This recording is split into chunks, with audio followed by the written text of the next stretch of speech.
wave of online debate has erupted following a series of controversial tweets by General Muhoozi, the Chief of Defense Forces, touching on issues of policing, cultural practices, infrastructure control, and international relations. In one of the widely circulated posts, Muhoozi suggested the creation of a special police section targeting Banyankole, claiming that eating pork amounted to abusing God and could attract arrest. In another tweet, he extended the remarks to Banyankole who eat grasshoppers, saying they would be sent straight to Luzira, Uganda's maximum security prison. He further added that Banyankole who consume pigs would also face arrest under what he termed this Isanja. The tweets, delivered in Muhoozi's signature mix of satire, provocation, and military-style authority, quickly drew mixed reactions online. Some supporters interpreted the post as humorous or symbolic commentary on cultural contradictions and discipline, while critics described them as inflammatory, ethnically sensitive, and unbenefiting of a serving army commander. Muhoozi did not stop there. In another tweet, he warned that anyone who coughs against his ideas would be arrested, reinforcing a hardline posture that alarmed civil society commentators who viewed the language as authoritarian, even if rhetorical.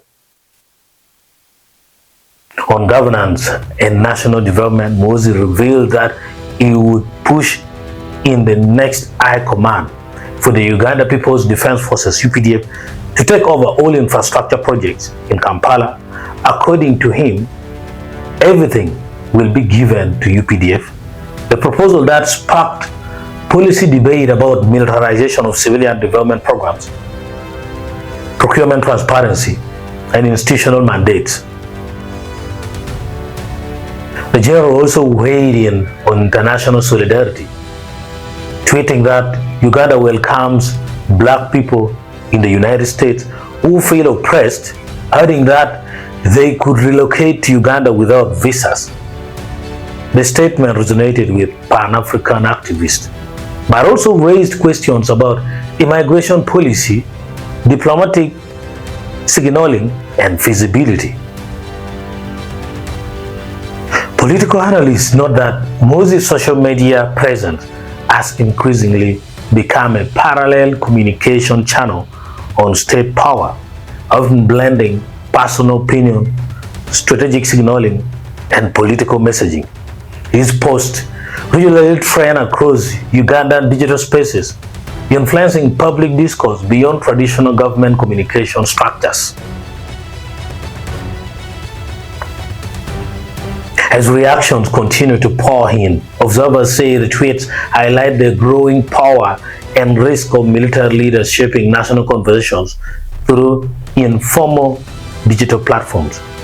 Whether satire, strategy, or serious policy hints, Muhoozi's online statements continue to command national attention and stir debate on the intersection of security, politics, and society.